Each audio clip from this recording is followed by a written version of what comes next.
So Yeah. what up, bro? Welcome everybody to Bro Hype, and we are two bros with all the hype, and yeah, we're here today. Definitely, my brother. How you doing? You all I'm right? good. I'm good. Shout out to the homie Vulcan. He was scheduled for today, but he had a family emergency, so we're gonna push that.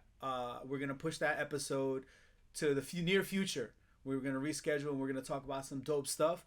But we just wanted to try to be consistent for y'all because we are building something, and the number one rule when you're building is to be consistent. So Yep. here we are. Here, here we are. Yes, sir. And much love to Rob and his family. Um, Yes, much love. so yeah, man. Well, here's the thing. We did two international music hall episodes. We were planning on doing one. They became two, and you were actually kind of like hinting at maybe doing a third one. Yeah, But we're not gonna fully do it the same that way. We're just gonna freestyle this one, man. Yeah, you know what? I'm looking at this box of 125 tapes and I just feel like that's just too much. You know what I'm saying? Like even though I'm sure people are curious to what I have in that box, I'm even curious to what I have in that box. I'm so curious to what I have in that box that like I didn't want to open it because I have about 900 tapes to the left of me that you can't see. I have Right. 250 of them on a case, and then I have another another like 675 whatever down below, and then I have tapes not in cases that I'm not even including in there. So my whole reason for saying all of that is that started to make me really anxious because I'm starting to have doubles and triples because I don't know what I have. So I was Right. on the app store today and I wanted to tell you this when we were talking on the phone, but I said let me save it for the podcast. I was Gotcha. I was on the app store and I'm like music organization, music this that the other, and I found this app. I think it's called Music Buddy. I can't remember the name of it. And because I'm freestyling, I'm not really prepared to give you the name of it. But bottom line is you can actually scan the barcodes and it'll just start updating your collection. So in my Wow. mind, I was just like thinking, oh my God, this is going to be tedious. I don't want to do an Excel sheet with typing everything out. And now I can scan the barcode. And the other thing that I noticed is I have a lot of promos. Like I got like All Eyes on Me promo.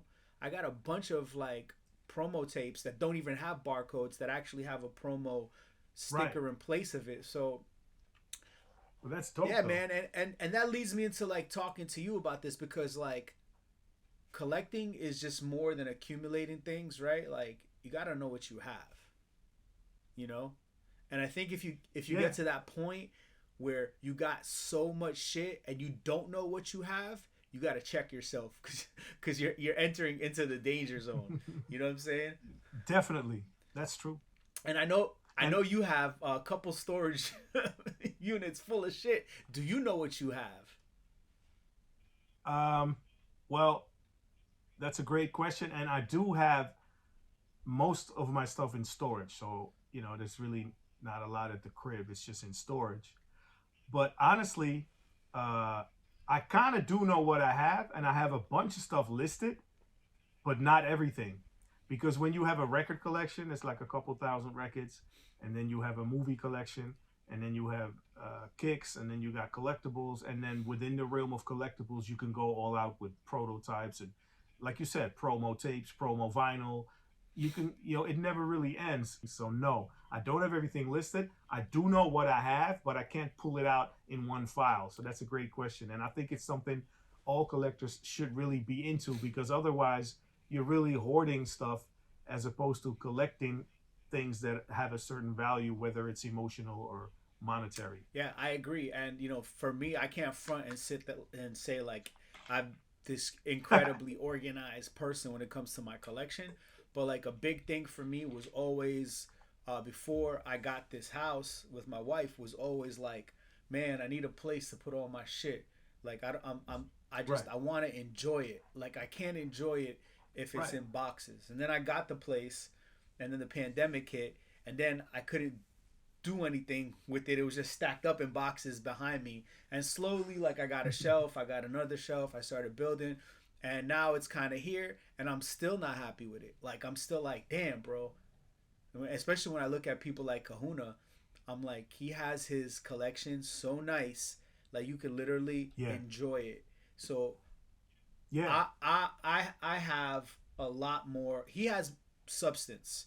I have volume, but I like the combination of volume and substance, and I want to make it all Yeah. displayable. So that's kind of like my goal for my collector room. And I'm starting to see some cats too that are like stepping up the way they display their stuff, and I like it because it's really dope, man. Like, what's the point of getting all this stuff if you can't enjoy it? You know? Yeah. No, you're totally right. And I think with me as well, everything I collect has a story to it, you know, and that's why I collect. But again, I do have stuff in storage that you can't really Yeah. enjoy. So yeah, I mean, not necessarily. Again, I do have stuff in storage, and you can't really enjoy the stuff that's just stored because it is in boxes.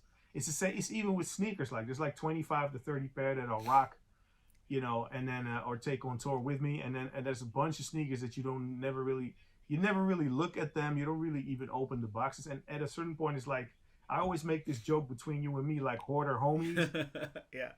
but it's actually a fun thing that we should probably do something with in the future because at a certain to a certain extent you don't want to become that, so you have to list things and be conscious, and I think our homie Kahuna is very good at that. He resells stuff when he needs to get let go of things. That's why I got the first one of the first run puppets of Biz, because he let go of it. It just is too much space for him. And then the other stuff that he does have, he really he exhibits it in a very neat way. So I think that's great. But on the other hand, the flyness of your room and your set is kind of similar to mine. It's I feel good, you know, like to have a place like that. But it's when it becomes too much, it's just not okay. And I give a lot of stuff away. I sold some things, but I did give a lot of things away as well. And it really, you know, it really is relieving to not have too much stuff. To be Yeah, honest and with you. it's very easy to get too much stuff. Because then, like, I know you could get, or at least I can get into some obscure things, right? Like when I was trying to cover Yeah. the entire realm of hip hop toys, I came across a lot of 10, $20 things, $30 things, things that weren't breaking the bank. And I came across so much of it that I'm like, I got to get rid of this. I got to get rid of that because like I just one I got it just so I could like archive it and have a record that it existed, and people can have a place to go look at these things if you know or discover things that they might not even know that they liked.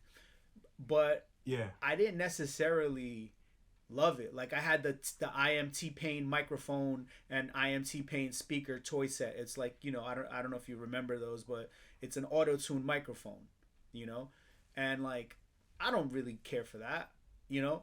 I don't. It's not something that I look at and be like, oh wow, I remember this that the other. Actually, I'm lying because I couldn't that me and my boys actually produced a record that got on T Pain's mixtape. Like he used the beat for his mixtape, the Six Dope. Rings mixtape.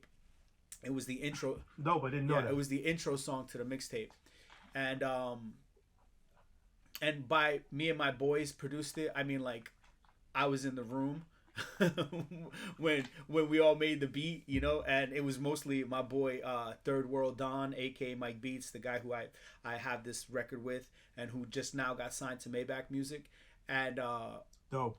my boy Keaton from the UK, a drum and bass producer. So he was in Dope. town chilling with me, and we were spending heavy nights in the studio. Anyway, that would be like my memory of that. But again, I'm more like 90s centric, so for me something like that just wouldn't really mean too much. And the reason I say that is because again, like letting go of things is cool, and as a collector I just have too much shit, so it's cool to just kind of like recycle, reset, refresh. Yeah, I totally feel you, man. And honestly, like I'm anything centered, but I really truly love the '80s and the '90s. I have a lot of '80s like vibes in my collection, but I do want to say though, I don't have that many things. It's also that in Amsterdam we don't most of us don't really have a lot of space. It's Yeah. like housing is smaller, so you don't really have a lot of real estate, endless real estate to put your stuff in. So I let go of a lot of things. I like to give a lot of stuff away, like sneakers and hoodies and shirts, and it's kind of cool to also let go of certain things to make other people Of happy. course. You know what I'm saying? And the last episode I said something about resellers, and what I really meant is people that buy 100 of each to just resell them, and I get that and salute to them. But reselling in a healthy way like we do is very good. Like you let go of certain pieces to make room for others, or just to make space in your life. Yeah. Yeah. Yeah. And it's really a luxury problem. It's not an issue at all. But I always say, here's the thing, bro. A lot of people get it, but a lot of people don't get it. But then I question some of my friends that'll drink a 40 euro cocktail and do that all weekend and spend hundreds and hundreds of euros on expensive ass drinks. I don't drink, I don't smoke, I work out. And the collectible thing is somewhat of a crazy, I wouldn't call it addiction, but maybe it is. I think there's some but form at of least an addiction there. There's something the there. the rush of chasing them, Yeah, right? yeah. Yeah, the rush of chasing collectibles. There's a Yeah. thrill of the hunt, you know. Exactly, the thrill of the hunt. Yep. Nice one. Yeah, that's what it is, bro. It's really like, I think at the end when you finally find that, you're like, cool, I got it. Now what? Yeah. Like what happens Yeah, next? and yeah, exactly.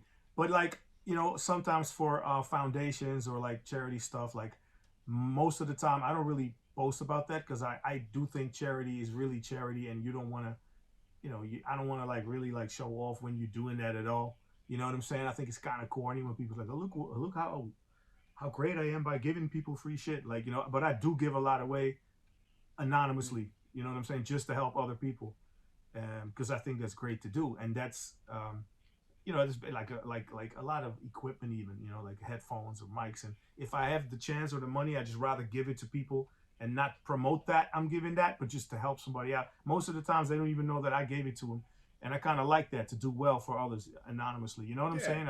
Does that make any sense? It makes perfect sense, and I think if you're like talking about that, that's a whole other lane you could get into, because it's a double-edged sword. You have, of course, the way it may come across that you're like, hey, look how good of a person I am, and you're kind of monopolizing on that situation. But I also think that there's some instances when you do that and it promotes that's true. It promotes positivity. I agree. I was thinking the same thing when I was making that statement. So yeah, but it depends though, because it is great. Because you know what? One time, I went to this festival, A3C festival, and this lady was walking around and she had no shoes, right? So like my boy was filming, and I'm like, I was like, you know what? I have another pair of shoes in my back. I gave her the sneakers right off of my feet, and I put on my other pair that I had. I'm like, yo, have them, and my boy filmed it, and I posted it, and I specifically said, look, I don't really care for y'all to see this. I just want y'all to pay it forward and do something good. Yeah, you know what I'm saying? So it depends on how you frame it and the context of it, because it can be very, very sleazy. I agree, but I don't want to retract what I said, because but I do. It makes but sense. I do want to say, but I do want to say, in this world where negative content is really a thing, I mean, people gravitate towards it, but also sometimes you get the sense that is what's promoted more, negativity. Yeah. So it's great to have somewhat of a balance by promoting positivity, and if that's the case, if that positivity is giving stuff away or helping people and documenting it, all good. But I don't really think it's, you don't need to glorify yourself by doing it. But that's it's kind of like a double-edged sword. You know what I mean? Yeah, I feel you. Definitely. But yeah. Anyway, that's not about collecting anymore. But it's all good, man. But I mean, collecting. I think for me, collecting is always about the conversation, right? You have conversation pieces, and then definitely, how long are you gonna talk about a toy? It just ends up leading into something else, right? And that's kind of like definitely, man. But I'm just heavy on like not like necessarily showing off, which actually is what you're doing when you're showing off what you got. But I don't know, bro. Here's the thing. I think you agree, and we spoke about this before, and me and Kahuna spoke about it before. You don't want to. it's not about materialism at all. It's just this fucking thrill of the hunt. It's this appreciation for the culture. It's love for art, and that's what it's Yeah. about. And that's why, we do this, I guess. Yeah, no, agree. 150 trillion%. So, what do you got today, bro? What do you want to show me? What do you want to show off? I want to see it, bro. Pause. Well, actually, I was. Well, let me show you this first, though. I finally got it in. I'm the last person to have it, but there you go. We both got the Barnold figure. That's right. That's inspired by the single Barnold Schwarzenegger, and it's done by Delicious Again Peter. I got number 1 out of 20. I got number 6 out of 20. And that's great. And yeah, I mean, it's obviously it's just an amazing piece. I'm very happy with it, and man, like I just can't stress enough how crazy it was to me that Delicious Again Peter wanted to do a figure. He was like, "Yo, when we doing the brain figure?" And I was like, "Let's go," So it's really a collab, and I appreciate it very much. Shout out to Delicious Again Peter once again, and we shout out everybody every episode. For We're gonna do it today as well. Shout out Delicious Again Peter. Shout out Kahuna. Shout out everybody in the collectors community. Shout out ID Stroy, phenomenal show of your gems.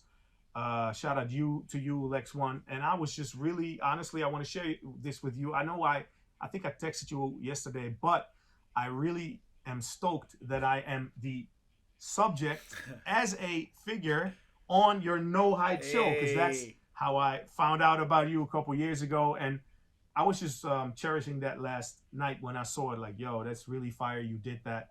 And I know maybe people are watching this and thinking like, yo, they're homies, and then they got the podcast, and then he's featured on the thing. But you got to understand, I've been watching Alexis episodes like probably 100 before I really got to know him. And we just became homies, bro. And it just so happens that Delicious Again Peter did the figure, you did a review, and it's just real authentic. That's what it is, bro. This is the figure. Wow. That I did the review with, and this is the MF Doom, the Ram Man, right? This is one of the early figures that I found out about him through. I think it came across on his Instagram, and then I went to his bio, and what's the name? What did he name that one? Ram F Doom or Doom Man Doom Man or something like that. I forgot. I'm like really bad at retaining some information sometimes. Sometimes I'm like a wealth of knowledge, and the other times I'm just a fucking pit where things go to die in my brain. But I really love this figure, man. This figure is really quality, man, and the paint job was solid. Like everything on this is just ridiculous. I actually was talking to Peter, and he's a stone mason. So like. Yeah, he is. Crazy. Yeah. He did like a dunk or an Air Force One out of limestone. Like, yeah, it's crazy. He's very talented. Very, very talented. He did that one, and then I got this from him as well. This is the second figure I got, which this Wu-Tang figure, man, I love that. Is incredible. That. It's an incredible idea because it's like the unofficial Wu-Tang mascot, the like faceless guy, and when you think about it, what a crazy way, like in the 90s you're doing a debut album and nobody's face is on the cover. It's crazy. And actually my boy JC, who used to be the DJ for Cool Keith, he told me that they did a couple cats had a similar thing on the back of the Fuck Compton 12-inch cover. You see a couple cats with the white. Oh, hold on! I got that right here. I got that in hands distance, bro. Okay, yeah, show it. That's funny you said that in front of the camera, but that's like the album. But do you have the 12-inch though? Oh no, but dope. That's a vintage tape. That's the tape. Yeah, this is what I was putting. I was actually putting my collection into. But I don't. Are there any pictures on the J card? Nah, it's a single. So if you that's dope. But if you look at the back of the cover for Fuck Compton, the 12-inch single, you'll see my boy Jay He's one of the dudes with the stocking over his face. So that's the only other place I really saw that, and Wu did it perfectly. And honestly, Delicious Again Peter once again delivered with that figure, and he did a jumbo edition of that one, like a bigger really? 8 or 12 inch one. Damn, I Yeah, need that. and that's amazing. Shout out to Dollar Bin Daryl. I think he has one. So Danny Hastings shot the cover, right, for the Enter the Wu-Tang 36 Chambers. Yeah. And I believe the story is that they didn't all show up. Somebody, like, not the whole group wasn't there, and that was kind of like the makeshift that reason. Is it? Am I right on that, or am I off on that? I'm What? on the reason why they did the stocking, because I don't think that was a premeditated thing. So you said you believe you read that story? I believe I read that Danny Hastings story, but I can't memorize what it was really about. Yeah, it was something along the line. So, like, I'm loose quoting that, and if anybody watching wants to correct me, please do, as you probably will often do, because I'm not right a lot. So, yeah, man, that whole cover, man, that whole thing is just so epic. It just, and it like opens a portal for so many different creative ideas, especially when artists start doing tributes like Delicious Again Peter and creating these figures. Like, that in itself is Hey, a figure. you know So what, it's, Lex? it's Give me one second. We're gonna have to clip this out real quick. But I got the Wu album cover signed by Meth. That's actually one of my conversation pieces. And the moment that he signed it is in one of the Wu-Tang videos. Oh, really? So let me grab that real quick. Yeah. So wait, you're Hey, telling Lex. me that record, that's him signing that record, you're in that video. Listen, so actually, this is one of my conversation pieces when it comes to signed record sleeves. This is the original first, I think it's the first pressing. I got this back in the days. Original pressing. Maybe it's a later pressing because they sold a lot of albums. So, but I got this quite early on, probably 93, 94. And it's signed, if you look closely, it's signed by Method Man. Wow. Peace, One Love. Brain Power, Mr. Met, 97, Wu-Tang Clan. So I bought this, I think, 93, 94. And then I met him and RZA and ODB in 97. And he signed it. And then actually, the moment that he signed this record ended up in the reunited video. That's crazy. So you'll see the record like in a quick snippet. And there's a pic of me and Meth when he signs it. And that in that picture, he's rocking the same gear as he's rocking in the video. And obviously, as an upcoming underground MC in the 90s, that's just a fucking fire moment to just even have a sit down with Meth, RZA, ODB, and then have Meth sign the record. And and then that ends up in the video. And you know what I'm saying? I gotta ask you, what was ODB like, bro? Honestly, ODB was super dope, very highly intelligent guy, and just I mean, to me, he had a great sense of humor, but he was the epitome of a rock star as well as one of the most original MCs hip hop has ever brought forth. I mean, that's the reason he chose his name. You know, his style is second to none. But then also he was pretty wild. I mean, it's not like I know him like you see him every week. I was supposed to open up for him, I think, in 98, and then that show got canceled. But I met them in 97, and there was I did a song with RZA in 2003, but that didn't end up on his album. But he wanted to work with me, so that was the third time I was kind of around him. I don't think ODB was there in 03, but having met him in 97, and then I met him again later when he was in Amsterdam. He was just, I think, a very pure, straightforward dude. And honestly, I mean, he did some wild stuff, you know what I'm saying? We were at the Marriott Hotel in 97. And the thing is, I was hosting a lot of parties. And back then, I was also writing for magazines. Or whatever I could do to really get close to, like, the artists that I would want to meet. And so, yeah, it was really about RZA and Meth. But ODB just came in and out those sessions. And he was there. And there's actually a freestyle that my man Sugarcane did with ODB that's around on the internet. And yeah, he was in Amsterdam quite a lot, but he was just a unique personality, pretty wild, really an authentic rock star, and one of the dopest MCs ever. I think that's a great way to describe him. You know what I mean? Yeah, that's dope, man. That's really dope.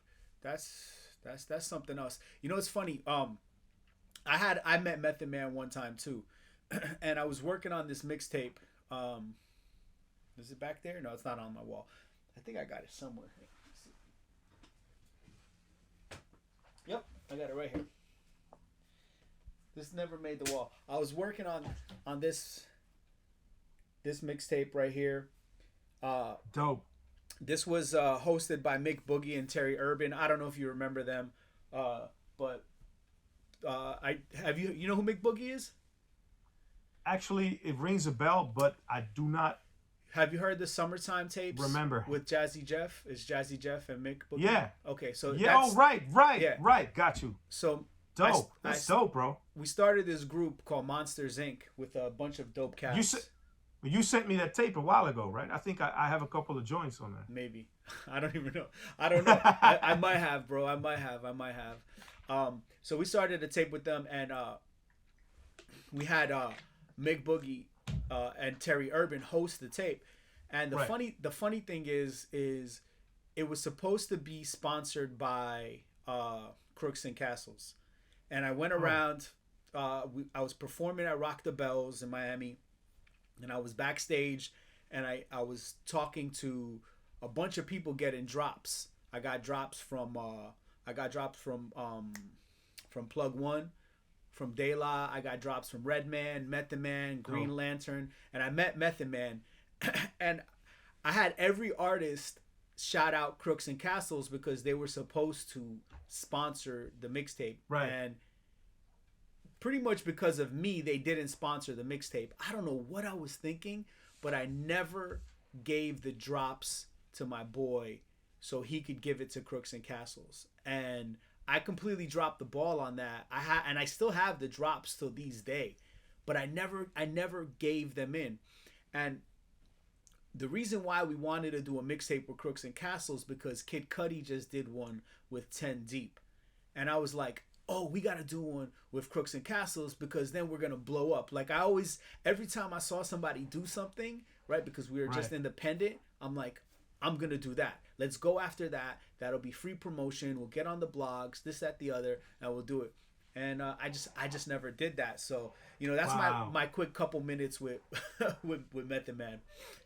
Man, that's a dope story. But Meth is such an amazing MC, and yeah, Wu-Tang Clan, super fucking fire group, and they're coming to Amsterdam June 6th with Nas. So I'm definitely going to try and check out that show. That's gonna be dope. Yeah, man, definitely, man. And I mean, you know what? Inspected. Yeah. Oh, my bad. I just wanted to say this real quick. In that same set of drops, when I did the drop for Green Lantern, I pissed him off, bro.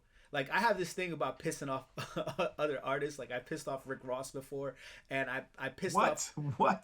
I pissed off Green Lantern. I was just so excited. I had my camera, like, all up in his face.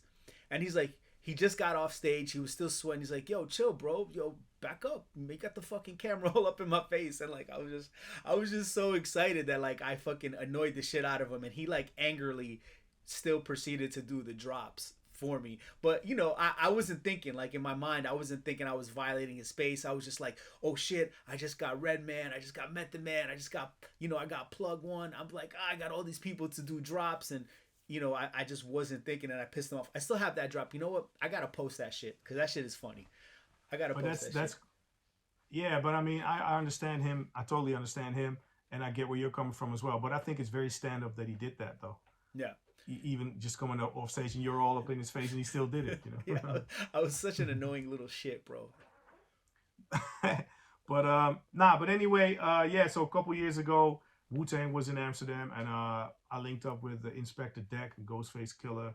I was there at a session, and I mean, it's just one of the most important groups in hip-hop, man, and they still are so influential. If you look at what they're doing right now, I mean, rest in peace ODB, but I know if you saw that footage, it's all over Instagram, where a massive crowd during this tour that they're doing right now is just singing along with the ODB classics. So yeah, that's just one of the many reasons why Wu-Tang is just one of the greatest groups ever, you know. I couldn't agree more, bro. Like, or less. How So does the saying yes, go? I couldn't so agree less or more. I I don't couldn't know. agree more. Yeah, I couldn't agree more.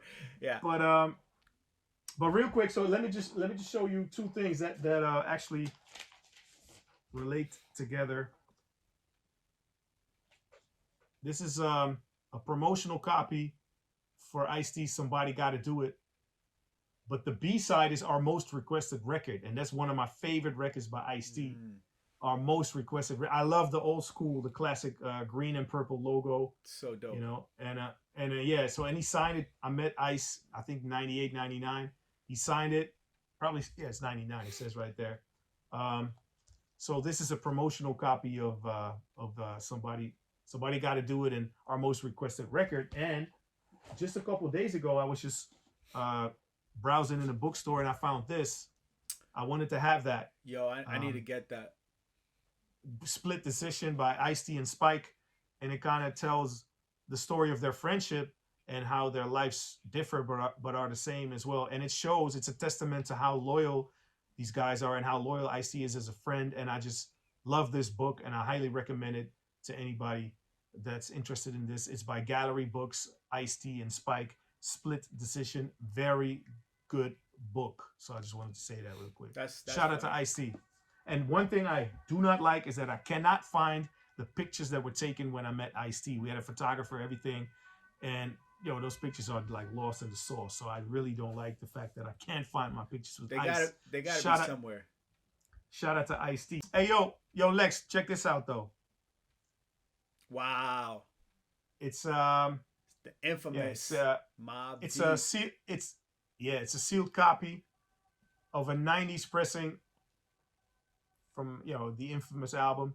I'm not sure if this is a double album. I think they did this not in the year it came out, but a couple of years down the line. But it's an OG '90s copy. Dope. Not the first. I don't think it's the first pressing, but it's one of the early pressings. Uh, and yeah, he. I mean, obviously, rest in peace, Prodigy. I want to give a big shout out to my boy Bravo, aka Tavish from Sit Rome's. Shout out to Joey Chavez, Sit Rome's. They're just amazing. But rest in peace, Prodigy. And Havoc was in Holland all week. He's still in Europe, and I met him before. And again, my agent books his shows in Holland, so we went to the show and we got to meet him again. And I think he follows me on IG, and it's just a fire artist. I think he is also too humble as a producer because his shit is genius. Like his beats are like off the chain. So I had to bring with me the sealed copy of the infamous album, and he signed it for me. I have to say my marker was kind of whack because he wrote Mob Deep, and then the marker kind of like quit marking. That sucks. But it's good dope. enough, and I really appreciate him taking the time out to just Who else played at link that up show? real quick. DJ Les was the DJ, and then Big Noid was there. Shout out to him as well. And they had a Dutch opener, which was Skeer and Boos and Dookie, two dope MCs from the south of the country out here. And he had actually there was an MC with LES, Noid, and Havoc, but I can't remember his name, but he was fire. My bad. We're gonna have to probably maybe we can insert it in the edit. Yeah. That's dope, bro. American MC or a Dutch MC? American MC. Dope. Very dope. So and the show was fire. I mean, it's high energy, '90s New York rap. It's high quality stuff. Never a dull moment. And their catalog is so deep. You know what I'm saying? So what type of crowd in 2023? What type of crowd is going to see Havoc in Europe? Like, is it young kids? Is it older people? Is it a mix? Like, I'm just really curious to see how that pans out. Because I know if I went to see Havoc out here, I would probably say 30 and up for sure is going to be at the concert. I could be wrong. I mean, Havoc has done stuff with Kanye, and he's done stuff with a lot of newer cats too. So I don't know. Yeah, man. I mean, I have to say there were like day one diehard hip hop cats that I haven't seen in a while. There were like OG artists, hip hop artists, MCs, DJs, and there also was a new crowd. Like the age range, I'd say was probably around between 21, 22 up until like 50-year-olds and everything in between. So it was dope. different generations that showed up. Yeah, and it was, Havoc was there with DJ LES and then with Big Noid, and bro, it was fire, man. The energy was up, and they have such a deep catalog. So, it's just classics for days, and then obviously shook ones, and like it's just crazy, bro. The crowd went wild, the energy was up, 90s New York rap quality, and it was just fire to see everybody just enjoy themselves that night. And then he's a super humble cat. We went, me and the homies we went backstage just to hang out for a minute and take a flick, and then some people got something signed. Obviously, as a true collector, I had to get that one album signed that I just showed, and the vibe was fire. The audience was great, and I think it was a very mixed audience and different age ranges as well, man. Yeah, that's dope, man. That's really dope. It's good to see. I'm just always curious, how that works. I got something here I want to show you. Pause. But it's a it's a promo copy of the Blastmaster Karis one figure that was done by Hip Hop Toys. I don't know if you can see. Oh this. shit! Yeah, shout out Hip Hop Toys, man. He does the custom watches as well, right? Yeah, yeah. He does the custom watches. There's a lot of action figures. I think this was the first action figure they did. I did a review on this, but we were talking about custom figures, and it was like literally right there. I haven't found the place for this figure yet, and I was just like, and honestly, that's probably the first KRS-One figure ever. yeah, probably the first Karis one, the only Karis one figure that I could think of. I haven't seen any other Karis one figures. Well, I mean, I think um, B-Boy Blacks did one. Yeah, but I mean, the first one carded like Yeah, that, I think it was his. yeah, And yeah, I mean, that's a dope era. That's the second album era, right? yep. So that's fire, bro. And actually, I got the '93 Shock, the Source of Mischief custom G Shock that he does. Like he'll take G Shock parts and customize them. For the people that don't know, check out Hip Hop Toys. He did a P Shock honoring Sean P. They just did a Smith and Um, Wesson one. They got an Onyx that, one, and they're all yeah, official collabos. So like, I'm a yeah, real big fan of that. I like anything official. I just missed out me on all too. of them. So for me, it's like if I can't have them all, I feel like one one wouldn't be enough for me. You know? Right. No. And obviously the first one that I heard about is a fire one dedicated to Shock G, and that's why it's not a G Shock but a Shock G. That's And that fire. watch is amazing. Yeah, that's a fire watch. But I got the '93 till Infinity one with the Hyro logo in the back when it lights up. And his work on the watches is amazing. So I really dig that. I wanted to shout out Hip Hop Toys. But that KRS figure is definitely a rare gem, bro.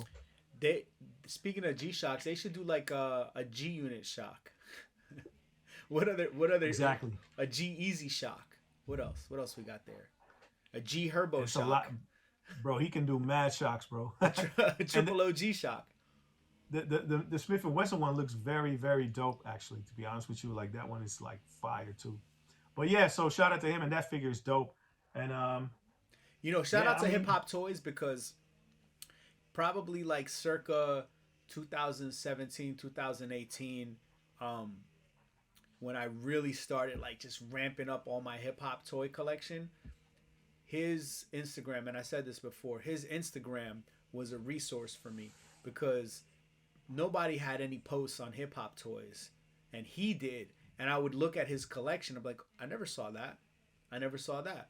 I never saw that. And I was hunting for things, and I would say like 2000. I think it was 2017 to 2018 were probably some of my biggest come up years. Like I came up on some of the rarest things for the cheapest prices because people weren't up on them right, because of right, that page, and I found out about things on his page, well, because of things on his page, because it algorithmically led me to other things, so right. things that I didn't have or things that he didn't have, I found out because I was like, Instagram stalking his page. That's dope. And honestly, I really salute the fact that you are bigging up Hip Hop Toys, because here's the thing: for years and years and years, like when I was buying the Bill McMullen toy back in '04, and you know what I'm saying, always scouting for stuff globally in Amsterdam, in New York. Toy Tokyo was one of the spots I used to frequent. And then obviously the Mesco Run DMC joints, you could get those at Toys R Us. But then again, it was always scouting the globe for these collectibles. And now cats like Hip Hop Toys, like yourself, Lex One, like I Destroy, like Kahuna, like the whole community, it's kind of like coming together, and you realize there are many more people that really know what they're talking about when it comes to hip hop collectibles. And I love that. So definitely I want to give Hip Hop Toys a shout out as well, just for doing what he does. Yeah, facts on that. Yeah, So back in the day, the one thing is like you kind of just had to be there, right? Like all this, so much dope shit came out sporadically. There wasn't like really much notice. You would either be at the store and it was there, and yeah, that's it. Now it's a thing. Now everybody's kind of tapped in, and everybody's like trying to get the same shit all the time. So yeah, yeah, and actually, I don't know if I said this on the podcast, but I think you know. Uh, 3 years ago, just before the pandemic hit, I saw somebody on Instagram post the Ron English times Clutter magazine supersized MC times Biggie Give Me the Loot edition, and that was you. And I was like, yo, there's another dude on the planet that's into this shit like I am. yo, that's crazy because that supersized Biggie, the yellow one, the first one that came out, the first edition of that whole series that came out, I bought the very first copy for sale from Ron English himself, and I got to interview him, which I never released. But when did you get that though? Because I was copying Ron English figures in '04, bro, in New York. No, but the Biggie, I'm talking about the Biggie figure. Oh, the Biggie, right? I got the original, Yeah, supersized MC when it was just the MC from the documentary where Morgan Spurlock ate McDonald's for 30 days. That's the backstory of the actual. right. But then the Big Papa MC one, the yellow colorway that came out during Art Basel. I think that was 2019, maybe. Right. No, yeah, the Biggie came way later. I totally get it. But the MC supersized, I think the original name was the MC supersized. That whole the fat Ronald McDonald kind of like pop culture. Me. No, that was the documentary, but the figure was MC supersized, I think. I can't verify 100%. All I know is that when they dropped the Biggie, the Big Papa MC, when they dropped that, it was at Art Basel at an event. Dope. And I was with my boy Kingdom Come. Shout out to Kingdom Come. He knew somebody who knew Ron English, and they got us in. And we were like, there was a whole line around the corner, and we just kind of like cut the line, walked right in, talked to Ron English, bought the first two. I got the first one, he got the second one. Wow, that's dope. We both had them signed by Ron English, and then they opened the doors, and then everybody came in and bought those. Yo, insert air horn, bam, bam, bam, bam. That's crazy, bro. Yep. That's I didn't even know. You showed me the picture of you and Ron English, but I didn't know the backstory like that. That's amazing. And that Biggie figure, I thought it was dope, but I could never get my hands on one. So when they dropped the Give Me the Loot edition, the green one, I thought it was so fire. And there were still a couple up for grabs, and I got it for like $100 or $150. There's still it was a couple weeks. There's still a couple floating around the internet. Not the Give Me the Loot ones, but another variant. Oh, right. It's floating on the website. You could get it right now. I don't even know if I should shout it out or be a hog because I haven't copped one yet. I'm not going to shout it out right now, but as soon as I cop one, I promise I'll let everybody know. There's a bunch left, so that someone is going to might have to trigger happy. We might have to accidentally cop two at least, Accidentally. We might have to cut this part out again. Yeah, 4 cutouts in this show. But I mean, I'm a huge Ron English fan, man. Actually everything he did is fire to me. I have a bunch of his older vinyl figures, so.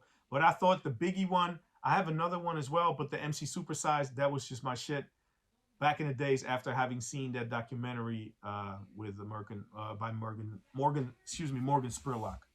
Yeah. My bad. Yeah. Super crazy, bro. So yeah, man. And I got one final thing that doesn't really have anything to do with anything, but it's such a weird collectible. I think I should just show it. Let's see it. You know the movie Seven? Yes, I do. It's one of my favorite movies, obviously, starring Brad Pitt, Morgan Freeman, Gwyneth Paltrow. And this is a weird figure that I got. It's ETC Toys. I think they did a collab with Forces of Darkness. And it's the What's in the Box? What's in the box? Yo, that is so fucking random, dude.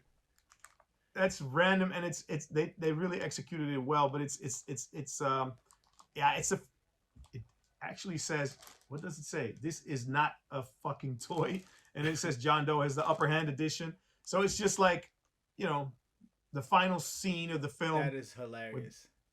it's and they did a figure like, you know, the obviously the boxed head. Spoiler alert! Should you have not seen this classic? Is there a head in the But yeah, box though? yeah, a blonde head. So it's crazy. That's funny. It's That's so it's random, just dude. You got the most random shit. I love it, bro. That's hilarious. and I just wanted to show that. But yeah, man, I think time is of the essence, my brother. So Yes, it I is. know you got a lot of stuff to do. I'm glad we could still do this little thing where we have made episode 3 for Bro Hype. I want to say go check out the Barnold figure, but you can't because it's sold out. But I just want to say to everybody, thank you for tuning in. Shout out to my man Lex One. Get that paper, son, or get that trade done. My name is MC Brainpower, and you know, don't forget to like, comment, subscribe. But that's all you right now, Lex. So why don't you take it away, man? Yeah, man. Thanks for watching. Make sure to like, comment, subscribe. And if we missed anything and you got some corrections, please leave it in the comments. Let us know. We're definitely open to hear from y'all. Peace. Peace.